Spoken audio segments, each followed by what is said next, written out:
Aview,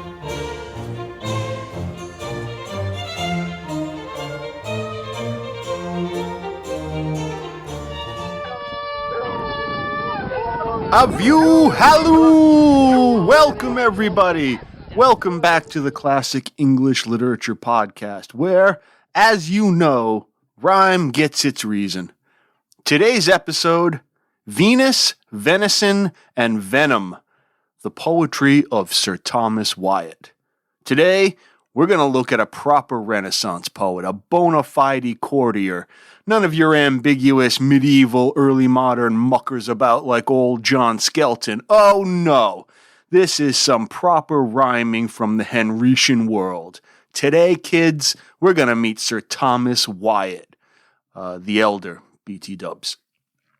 Before we make our introductions, I ask that you please subscribe to the podcast, and it'd be great if you could take a moment to post a positive review. That would help so much. More reviews make the podcast more visible to new listeners, and I'd really like to have as many folks dropping in as possible. Please also share this podcast with friends, family, and colleagues, anyone you think might enjoy it. I appreciate all the support. So, dear listeners, Sir Thomas Wyatt the Elder. Sir Thomas, my dear listeners. Born in 1503 to a wealthy family, Sir Thomas Wyatt received a quality education at both St. John's College in Cambridge and the University of Padua in Italy. Entering the court of Henry VIII in the 1520s, he served as an ambassador to France and Spain, and one of his official positions was the Clerk of the Clerk of the King's Jewels. I know. I shouldn't laugh, dear listener. I know I should be better than that, but I can't help it. It makes me giggle like a naughty schoolboy. But my sniggering may not be baseless, given that Wyatt was also known as something of a wolf, a playa, as the kids say. Do they still say that? He's reputed to have had romantic affairs with several court ladies. And there is the persistent rumor that Anne Boleyn, who would become Henry VIII's wife and then about 9 inches shorter, was the object of his especial affection. Now, I've no doubt he fancied her. She has the reputation of being quite magnetically charismatic. Yet, evidence of sexual congress can neither be confirmed nor denied. But his poems are quite suggestive, and scholars and amateurs both have pored over them for confirmation. Alas, ambiguity exists.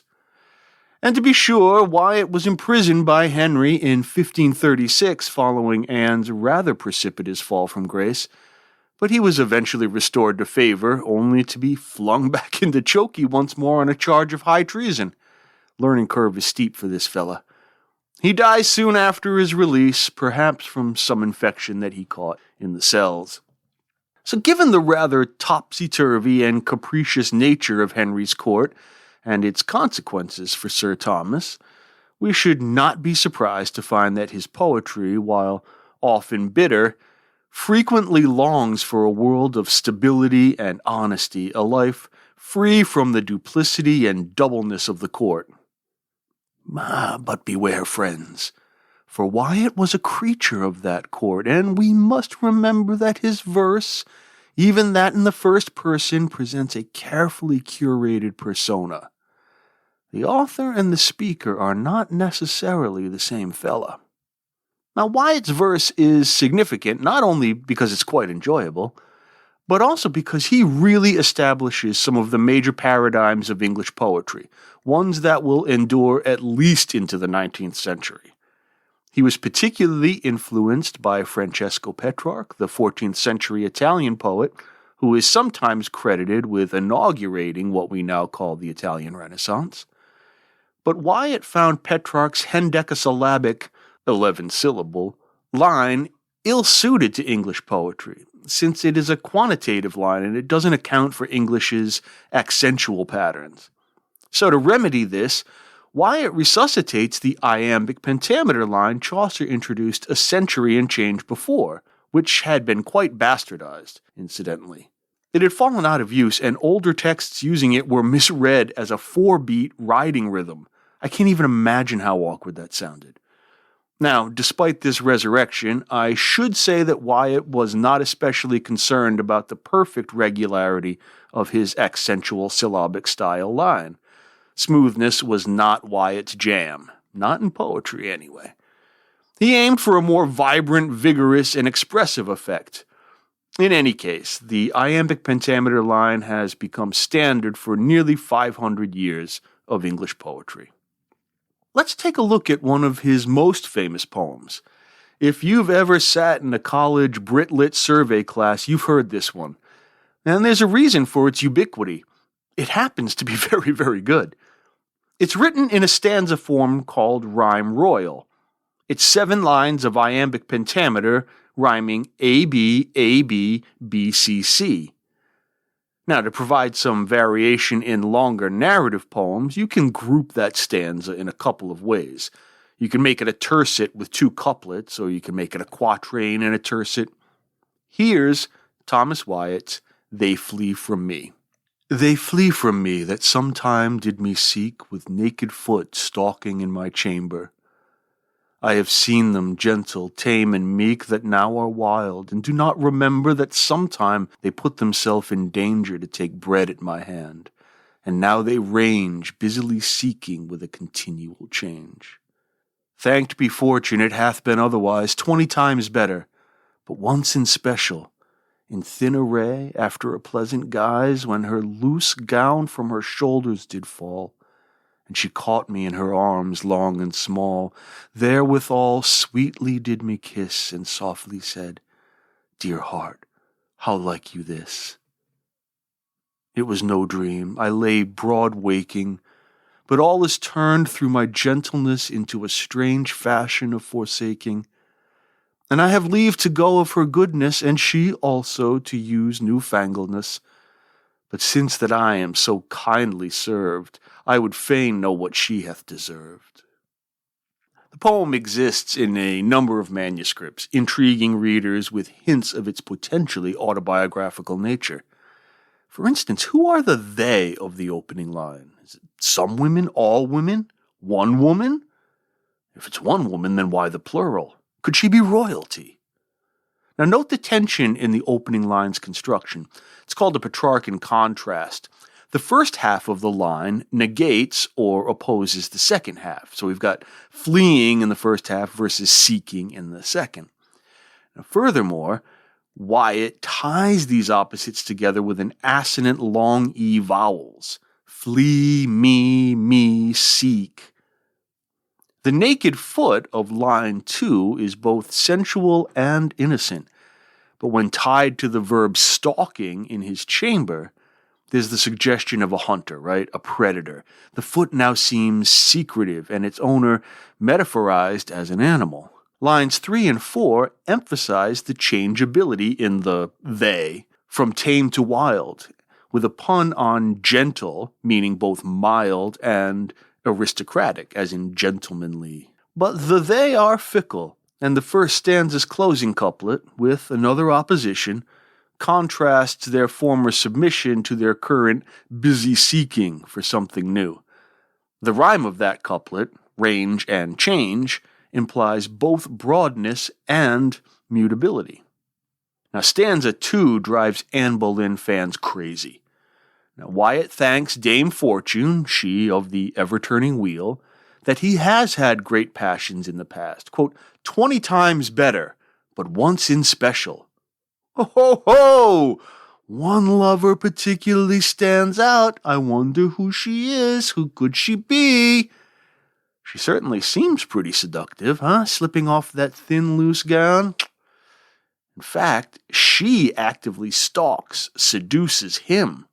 She caught him in her arms, more hunting language, and she questions him, Dear heart, how like you this? With those sibilant S's so redolent of temptation's serpent. And there's a pun in her address to him. Heart, H-E-A-R-T, being a metonym for lover, right? But the homonymous hart, H-A-R-T, is a male deer, a buck, noisy in the springtime though he may be. He is prey. Lots of folks infer that Wyatt must be talking about Anne Boleyn. Now, while this poem is certainly of the court, it is by no means courtly. Wyatt leaves those medieval conventions behind. Here, the illicit love is physically consummated. There's actual sex, with the woman as the pursuer. But then, there is only abandonment and betrayal. Usually, in this type of poem, the speaker asserts that all of this came to him as a dream, to protect the guilty, presumably. But Wyatt sags off here too. Stanza 3 opens with, quote, "It was no dream, I lay broad waking." The line is a syllable short, so it's like a curt insistence on the event's reality. By the second line, "All is turned," referring again to Fortune's wheel, "through my gentleness." Another pun on the dual meanings of gentle, mildness and nobility. He's just too nice and well-bred for these wild women, especially that one so infatuated with newfangledness. Newfangledness is a word that we don't use too much anymore. It means obsessed with new ideas, new experiences. Not just a la mode, but ever-changing, never true or stable. The final couplet drips with sarcasm, wondering what has happened to her, what she has deserved for the way she has treated him. The rhyme at the end is really a restatement then. The Latin root of deserve implies one being entitled to something because of good service. Nice use of the irony there, Tommy boy. Perhaps good Sir Tom's most significant contribution to the corpus of English writing is his introduction of the sonnet. The sonnet, meet English poetry. English poetry, may I introduce the sonnet. The sonnet is among the most durable forms of poetry, having hardly fallen out of fashion in the half-millennium since Wyatt made the introductions. Now, this is not to say he invented the sonnet. He most certainly did not. But as a Petrarch fanboy, he did bring the Italian's form to the sceptered isle. For those not in the know, the word sonnet comes from the Italian for little song, la sonetta. Isn't that lovely? Petrarch established it as a compressed lyric, 14 lines organized as an octave, 8 lines, and a sestet, 6 lines. The octave rhymes ABBA, ABBA, and the sestet either CDC, CDC, or CDE, CDE, usually. In the octave, the poet sets up a situation or poses a problem. The sestet comments on the situation or resolves that problem. This shift in tone and intent is called a volta, which is Italian for turn. Petrarch's most famous sonnets are dedicated to a woman called Laura, and he wrote hundreds of them. They're called the canzoniere. Doesn't that sound great? The canzoniere. It sounds like a delicious cream dessert. Very courtly in their tone and content, the essential Petrarchan convention concerns the poet idealizing the unattainable lady. Now, Wyatt, in his renderings of Petrarch's sonnets, adapts not only the form, but he also darkens the tone and mood. Wyatt's sonnets typically follow the octave of his mentor, but the sestet is usually broken into a quatrain rhyming CDDC and a couplet rhyming EE. The volta generally stays at line 9, and he discards the Petrarchan view of the beloved as idealized and love as transcendent. For Wyatt, unsurprisingly, love is often the occasion for bitterness. Wyatt's most famous sonnet, adapted from Petrarch's Sonnet 190, is called Whoso List to Hunt.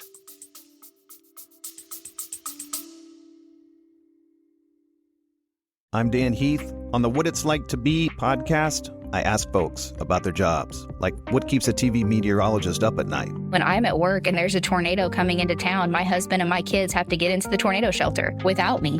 What keeps a welder driven? I never am satisfied. I always know I can do better. And what keeps a hairstylist on her toes? I know she likes that Holly Berry haircut, but she doesn't look like Holly Berry. Find out on What It's Like to Be, wherever you get your podcasts.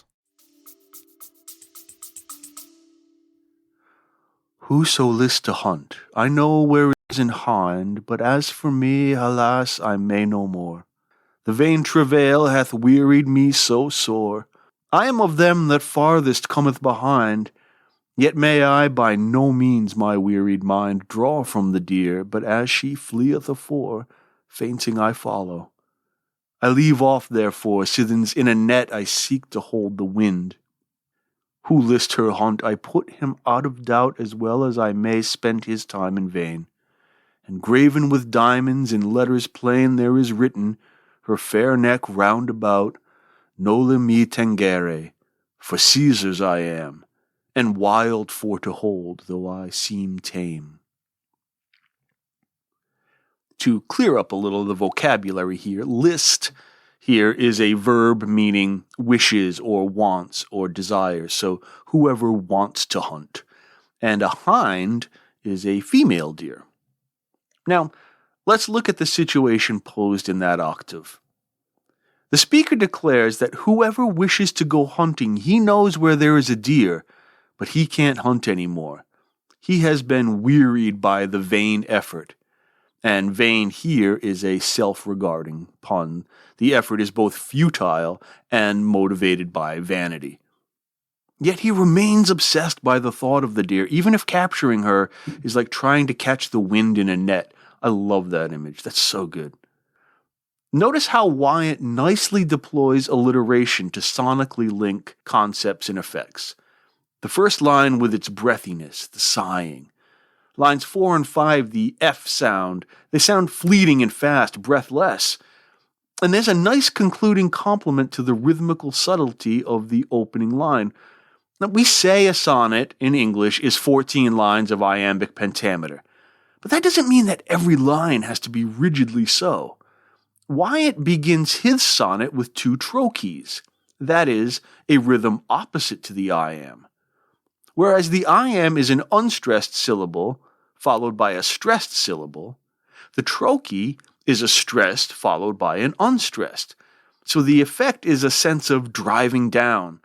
Sometimes we call the trochee a falling foot because the beat implies a somberness, a weariness, a glumness, which works perfectly in the first line, Whoso List to hunt. The accent falls on syllables 1 and 3, and given the bitterness of the poem, that downbeat feels world-weary, feels defeated. But syllables 5 on switch the meter iambically, the rising foot. When he recalls the hind, he perks up a bit. As I say, it's subtle, but details like that separate the poets from the poetasters. So we hear the octave rhymes. Hind, more, sore, behind, mind, afore, therefore, wind. Ooh. Then we get doubt, vain, plain, about. And finally the couplet, am and tame. So we've got some examples of what are called half rhyme or slant rhyme. Almost, but not quite perfect. Usually, slant rhymes, half rhymes, off rhymes are used by a poet to indicate some dissonance or awkwardness in the speaker's thoughts. Sidebar. Attentive listeners may have noted the slant rhymes in They Flee From Me. Lines 2 and 4 of each stanza have these off rhymes. I haven't sorted out a reason why, actually. It may be merely a function of the change in pronunciation from Wyatt's day to our own, but I'm not sure. So answers on the back of a $20 bill. End sidebar. The volta narrows the focus of line 1. The prey, the hind, is now a particular her. And by eliminating the syllable so from line 1 in line 9, the stress moves forward. Whoso is a trochee. Who list is an iamb. Wyatt opens the sestet with the accents falling on the verbs, list and hunt. Then he drops a whole boatload of ambiguity and equivocation on us. The second half of line 9, I put him out of doubt, uses an internal rhyme to draw attention to the end rhyme, and that word, doubt, is a rather curious property. Have you ever heard of contronyms? They're odd little words that are their own antonyms, their own opposites. So, for instance, the word clip means to both fasten something and to detach something. right? Dust means to sprinkle something with fine particles, or it means to remove fine particles. Actually, the word fine means both adequate and excellent.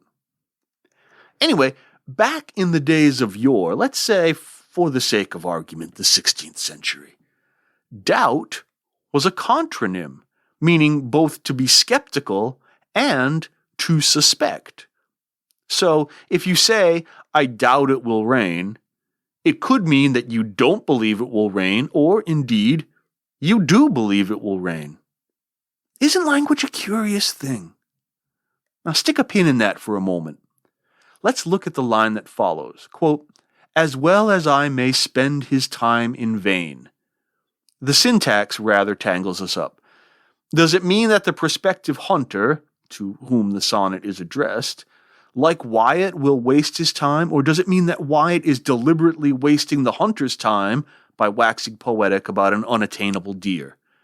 And then you fling the ambiguous doubt on top of that, and you really get something of a muddle. Now, I reckon the main sense is that Wyatt assures him that he will strive in vain, which is the same pun as before, right? Arrogantly and futilely. But the subtext seems much more manipulative and enigmatic, which provides a stark contrast to perhaps the poem's most famous image, the diamond collar round the hind's neck with the, quote, plain words, Noli me tangere, for Caesar's I am. The Latin means touch me not, and it comes from the Gospel of St. John. Christ speaks these words to Mary Magdalene upon her discovery of his resurrection.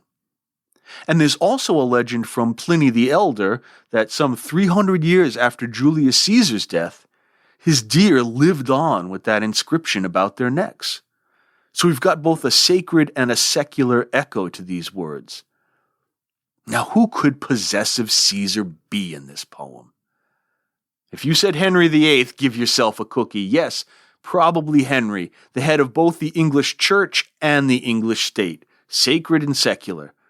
Well then, who is the unwinnable hind? Is the poem simply an elaborate warning against poaching the king's game? No, surely. Well, perhaps possibly. The hind is Queen Anne. If that's the case, the Greek translation of her collar casts an interesting shadow across the relationship between Wyatt and Anne in They Flee From Me. The Koine Greek of Noli me tangere means something like, stop clinging to me. Now, isn't that intriguing? Let me go, she says to the speaker. Stop holding on to me. This implies that his longing, his pursuit, is ongoing. It's like present progressive tense, if we were thinking of it grammatically, rather than a warning of a single moment. Now, you may have noticed that both poems make use of the hunt as a metaphor for sexual conquest and or frustration. Now, here's a bit of something for all you word nerds. Venus, the goddess of love, venison, deer flesh, delicious by the way, and venom all share a common linguistic root. The Proto-Indo-European word wen, W-E-N, which means something like to desire or to long for. Now from there we get the Latin venari, meaning to hunt. Like if you hunt for something, you must want it, right? Now that meaning of desire also gives the Roman goddess her name, Venus. After William the Conqueror and his descendants established French as England's prestige language, the word venison came to mean the meat of any animal killed hunting. Eventually, it meant specifically deer meat. And lastly, the word that became venom in English developed from the Latin venenum, a drink supposed to increase desire, a love potion, basically. Now, I shall leave it to your own fertile imaginations as to why venom came to mean poison. Anyway, it's an intriguing connection that makes the hunt analogy and Wyatt's bitter tone about it all the more rich. Makes me wonder, too, if, in some sense, Anne Boleyn is Wyatt's Laura. She seems to haunt him and his poetry, tantalizingly close but ever out of reach. I don't know that he ever does stop clinging to her. He wrote a riddle poem called "What Word Is That Which Changeth Not?" And the answer, cunningly, is Anna. There's a story, it's probably apocryphal, that while reading his poetry aloud to Anne while she did some needlework, he plucked a ribboned jewel off of her as a keepsake. Cheeky monkey. A bit later, Wyatt's bowling with the king and they start arguing over a shot. Wyatt claimed the shot, but the king demurred. "Wyatt, I tell thee it is mine," pointing with the royal finger on which he conspicuously wore Anne's ring. Wyatt, nonplussed, rejoined, "If it may like your majesty to give me leave to measure it, I hope it will be mine." Now, with what did he measure the shot? With the ribbon from which Anne's jewel conspicuously hung. That takes an immense quantity of testicular fortitude. I doubt the bowl's distance was what these two men were really measuring. As I say, the story is too on the nose to be really credible, but it surely gives us a glimpse of the vanity and obsession, and not to put too fine a point on it, sexual possessiveness of the Henrician court. If Wyatt really did lament the chaotic tangle of intrigue and loyalties of the court, he did little to assuage it. Seems like he rather deftly rode that wave, with a couple of notable wipeouts, it must be admitted. And he did so while contributing rather significantly to English literature. Beyond the pentameter line and the sonnet, Wyatt is the first major poet to speak self-reflectively in English verse.